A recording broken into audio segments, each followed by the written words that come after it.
नमस्कार, मेरा नाम पीयूष कुमार सोनी है। घोष, घोष अर्थात नाद। कहते हैं सृष्टि का जो जन्म हुआ है या सृष्टि का जो निर्माण हुआ है वो नाद से ही हुआ है। और सबसे पहला जो नाद था वो ओंकार था, जिससे पूरी सृष्टि का निर्माण हुआ है। और घोष, घोष कोई नई चीज नहीं है। घोष की पद्धति पुराने काल से चलती आ रही है। घोष नाद, जब नाद को एक लय में बजाया जाता है या नाद एक लय में होता है तो संगीत भी कहते हैं उसको। और संगीत जो है अपने जीवन में बहुत महत्वपूर्ण स्थान रखता है। संगीत सामान्यतः हम गीत भी सुनते हैं, फिल्मों में भी सुनते हैं हम। सामान्यतः संगीत जो है अपने शास्त्रीय संगीत, पाश्चात्य संगीत, ऐसे कई ऐसे प्रकार है संगीत के जो है। घोष की बात करें तो घोष जो है जिसे हम रणवाद्य भी कहते हैं, यानी कि जो सेना होती है, जब सेना युद्ध के लिए जाती है उस समय घोष को बजाया जाता है। और ये पुराने काल चलता आ रहा है। अगर हम महाभारत काल में भी देखें तो 5 जन्य शंख था भगवान कृष्ण का, तो उस समय भी नगाड़े, दुंदुबी, तुरही, ऐसे कई घोष वाद्य बजाए जाते थे। मुख्य उद्देश्य होता था कि सेना में जो है उत्साह का संचार करना, जिससे सेना जो है और अधिक उत्साह से युद्ध करे। जैसे समय बदलता गया उसमें परिवर्तन आते गए। आज भी हम देखते हैं कि भारतीय सेना के अंदर या किसी भी सेना के अंदर इसका एक अपना विशिष्ट स्थान होता है। कहते हैं कि घोष जो होता है किसी भी सेना का श्रृंगार होता है। अब घोष में कितने प्रकार के वाद्य होते हैं, क्या क्या होता है, उसकी बार जानकारी लेंगे। तो वाद्य के प्रकार, वाद्य जो है इसमें 4 तरीके के होते हैं। पहला है सुशील वाद्य। सुशील वाद्य वो होते हैं जिन्हें फूंक के बजाया जाता है, यानी जिन्हें फूंक से बजाया जाता है। जैसे बंसी हो गया, अपना शहनाई हो गई। ऐसे जो वाद्य है जिन्हें हम हवा से फूंक के बजाते हैं, बिगुल हो गया, शंख हो गया, इस सारे के सारे सुशील वाद्य कहलाते हैं। उसके बाद आते हैं अवनद्य वाद्य। अवनद्य वाद्य वो होते हैं जिसपे चर्म होता है या प्लास्टिक का आवरण लगा होता है, जिसपे हम आघात करके उसमें ध्वनि उत्पन्न करते हैं। जैसे तबला, नगाड़े, ये सब अपने अवनद्य वाद्य के प्रकार हैं। ऐसे ही घनवाद्य। घनवाद्य वो वाद्य होते हैं जो धातु के बने होते हैं और उसपे आघात करके उसपे कंपन किया जाता है, जिससे ध्वनि उत्पन्न की जाती है उसके अंदर जो है। जैसे झांझ, मंजीरे, ये सब अपने घनवाद्य कहलाते हैं। उसके बाद है तंतुवाद्य। तंतुवाद्य के अंदर ताने हुए तार में कंपन करके उससे ध्वनि उत्पन्न की जाती है, जैसे सितार, गिटार, वीणा आदि। आइए सबसे पहले हम बात करते हैं आनक की। आनक जो है एक अवनद्य वाद्य है, चर्म वाद्य है। इसकी जो वलय होता है वो 36 सेंटीमीटर का लगभग होता है अगर मध्यम आनक हो, और जो उसकी ऊंचाई होती है वो 28 सेंटीमीटर होती है। सामान्यतः आनक जो है एल्यूमिनियम, स्टेनलेस स्टील, लकड़ी अथवा फाइबर का बना होता है। इसके दोनों और आवरण लगा होता है चर्म का या प्लास्टिक का। इसमें 5 से 6 शलाखाएं लगी होती है और वलय पर एक हुक होता है जिसके माध्यम से उसको टांगते हैं। और नीचे वाले आवरण पे स्प्रिंग लगी होती है जिससे कंपन पैदा होती है, जिससे ध्वनि पैदा होती है। अगला है प्रणव। प्रणव को हम बास ड्रम भी कहते हैं, यानी ये बेस होता है जिसके आधार पर सब कदम से कदम मिलाकर चलते हैं।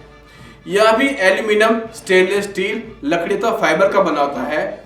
इसमें दोनों और चर्म लगे होते हैं। इस पे तालक से आघात किया जाता है। तालक लकड़ी का होता है जिसके ऊपर एक ऊन का गोला बना होता है, जिससे उस पर आघात किया जाता है, जिससे उसमें ध्वनि उत्पन्न होती है। अगर हम अगली बात करें तो अगला आता है सुशील वाद्य यानी वंशी। वंशी हम जानती हैं भगवान कृष्ण के समय से जानते हैं। भगवान कृष्ण का परम प्रिय वाद्य था ये जो है। सामान्यतः वंशी में जो है पहले ऊपर का जहां से बजाया जाता है उसे मुखाग्र कहते हैं, और जो छेद होते हैं उसमें हम स्वर रंध्र कहते हैं, जिसके माध्यम से स्वर निकलते हैं। सामान्यतः वंशी जो है पीतल की, एबोनेट की, अन्य धातु की, बांस की तथा प्लास्टिक की होती है। इसमें 6 स्वर रंध्र होते हैं। ऊपर के तीनों रंध्र को बाएं तथा नीचे के 3 रंध्रों को हम दाएं उंगलियों से हम बंद करते हैं। दोनों कनिष्ठिकाएं जो होती है, कनिष्ठिकाएं थी वो उसमें बंद रहती है, और अंगूठे को वंश के पीछे के ले जाकर हम पकड़ते हैं। अगला वाद्य है सुशील वाद्य में शंख। शंख सामान्यतः मंदिरों में बजाते हैं, शंख की मान्यता यह है कि जब शंख बजता है तो आसपास का वातावरण शुद्ध हो जाता है, जितने कीटाणु होते हैं वो सब मर जाते हैं। ऐसी अपने आप में शंख बजाया जाता है जो तांबे का बना होता है। इसमें फूंक मारने की प्रक्रिया को फुदकार कहते हैं। इसमें 5 तरीके के स्वर होते हैं, स, प, ग, स, प। इसके आगे वाले हिस्से को जो बैल होता है उसे हम छेपक कहते हैं, और पीछे वाले जहां से हम फूंक मारते हैं उसे हम मुखाग्र कहते हैं। अगला वाद्य है हमारा त्रिभुज यानी तालक। यह इस्पात का बना होता है और तालक से आघात करने पर, उसकी लकड़ी होती है, रॉड होती है, जिसे हम तालक कहते हैं, उससे आघात करने पर उसमें स्वर निकलता है और लिपि में इसको ट के माध्यम से लिखा जाता है, यानी कि यहाँ पे त्रिभुज बजना है यहाँ पे। अगला वाद्य है जलरी, जिसे हम जांज भी कहते हैं, यानी अगर मंजीरे का बड़ा रूप कर दे तो जलरी बन जाती है। यह पीतल या कांसे की बनी होती है। इसका जो व्यास है लगभग 22 सेंटीमीटर से लेकर 40 सेंटीमीटर तक होता है, यानी छोटी से लेकर बड़ी तक होती है। इसके केंद्र में फंदे लगे होते हैं जिससे हम हाथ से पकड़ के उसको हम बजाते हैं। जल्लर से निकलने वाली आवाज को हम जंकार कहते हैं। इसे लिपि में झ लिखा जाता है। अब आते हैं श्रृंग वाद्य की ओर। श्रृंग वाद्य का अपना एक अलग स्थान है इसके अंदर जो है।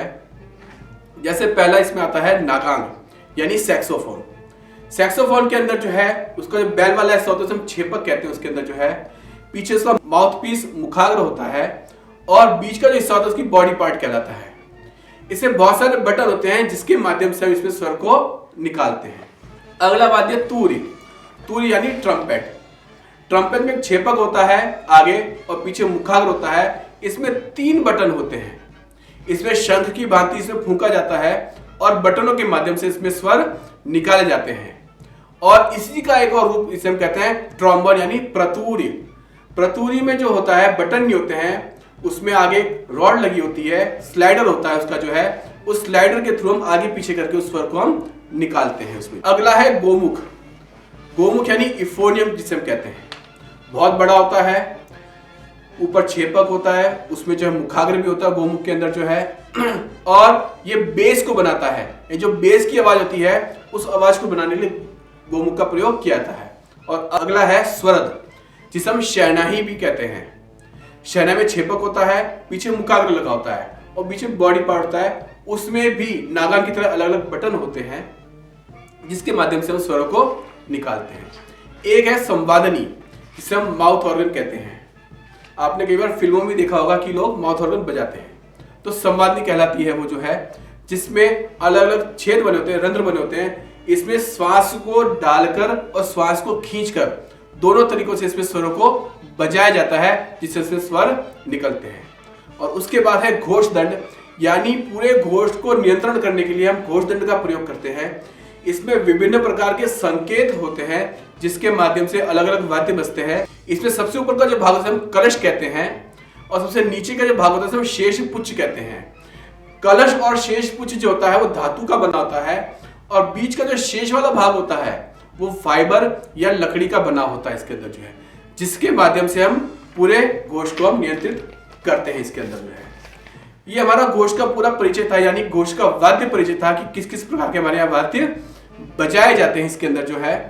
आपको अच्छा लगा हो तो आप इसको सब्सक्राइब करें और हाँ बेल बटन पे इसको जरूर क्लिक करें, ताकि जो अपना अगला भाग है यानी मेरी जो अगली वीडियो वो रहेगी लिपि परिचय, लिपि को कैसे पढ़ना है, ताकि जैसी वो आए आपको उसके बारे में पता चले फौरन। धन्यवाद।